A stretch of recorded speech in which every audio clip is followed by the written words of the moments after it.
Welcome back, dear friends, to our channel.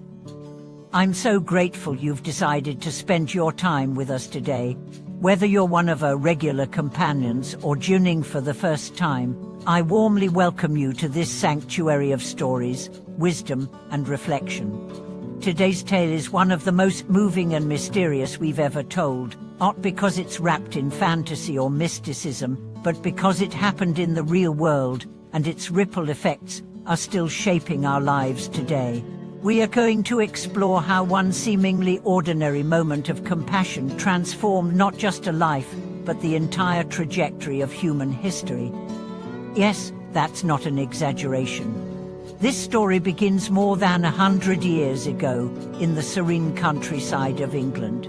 The fields were lush, the sky overcast as usual, and a solitary farmer was tending to his crops.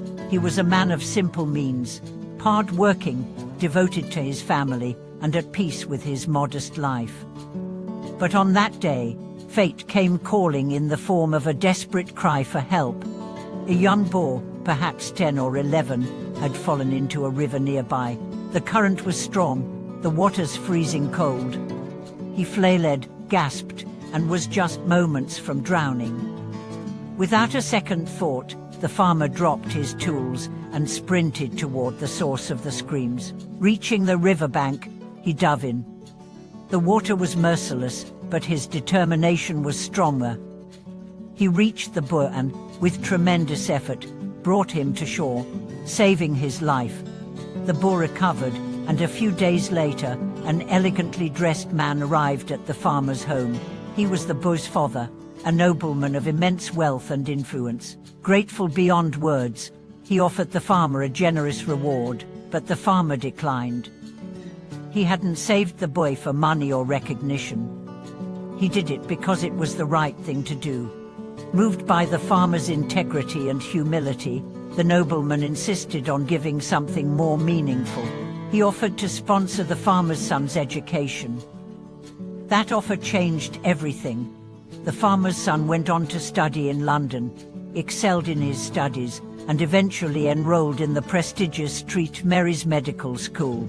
Years later, he would go on to discover a medical breakthrough that would save millions of lives: penicillin. That young man's name, Alexander Fleming.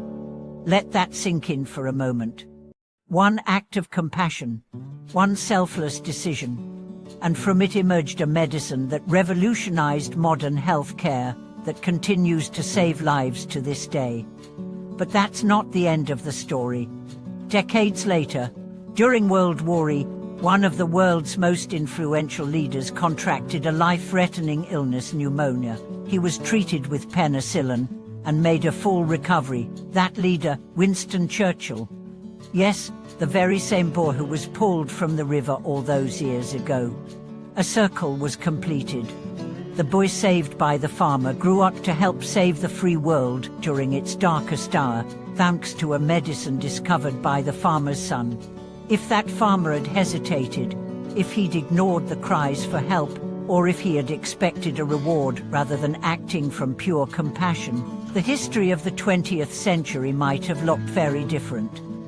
This is the mystery and the power of karma, not the distant, mystical kind, but the real-world cause and effect that begins with our smallest choices. We often think we need to do grand things to make a difference, but sometimes it's the quietest gestures that echo the loudest through time.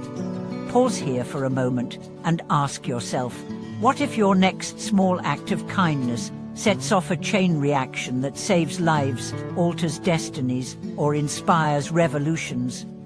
Wouldn't you want to act more mindfully, more compassionately, more courageously? The story we just heard is not about magic. It's about presence. It's about showing up fully in the moment and responding to life with integrity and heart. There's another layer to this story, a spiritual one. In many traditions, especially in Buddhism, there is the concept of merit. When you perform a good deed without expectation, that energy doesn't just vanish, it becomes part of your karmic fabric. It strengthens your spiritual path, protects you from future misfortune, and sometimes even passes blessings to your children and descendants. The farmer didn't know that his leap into that icy river would lead to global healing. He only knew that someone needed help, and he helped. That's what makes his action so powerful. He wasn't motivated by ego or calculation. He was guided by compassion.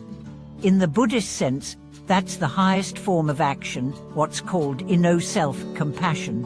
Doing good, what because it benefits you, not because someone is watching, but because it's what a heart in tune with truth naturally does. Like a flower opening to the sun. Like rain falling on all, regardless of merit. And what about the nobleman? He too played a pivotal role. He could have walked away after thanking the farmer. Instead, he chose to give. He used his resources to uplift someone less fortunate. He saw not just gratitude but opportunity. His generosity became the soil in which Fleming's genius took root. So what can we learn from this? First, that no act of goodness is ever wasted. You may not see its effects immediately, but rest assured, they ripple outward in ways you can't imagine. Second, that our lives are interconnected in more ways than we realize. The stranger you help today might be the savior of your grandchildren. The kindness you show to a passerby might one day save a nation. And finally, that the fabric of history is not woven by kings and generals alone. It is stitched together by ordinary people making extraordinary choices in ordinary moments. You, watching this video, have that power, right now, today. You can choose to respond to life with generosity instead of greed, with patience instead of anger, with love instead of fear. Each of those choices is a stone cast into the vast ocean of collective destiny, and the ripples will reach far beyond your sight. Let me ask you, what kind of legacy do you want to leave behind? Do you want your life to be a light, even if you never see how far it reaches? Or will you let the opportunity pass, waiting for some grand stage, forgetting that the world is always watching, always reflecting back the energy we give? This story reminds us that we are never powerless, that even in a world filled with conflict and confusion, one kind deed, one moment of clarity, one courageous act can change everything. So the next time life calls you to the river, don't hesitate. Jump in. Thank you so much for watching this video. If this story moved you, inspired you, or reminded you of your own moments of compassion, we'd love to hear from you in the comments. Share your thoughts, your reflections, or your own stories of kindness that made a difference. And if you haven't already, please subscribe, give this video a like, and turn on notifications.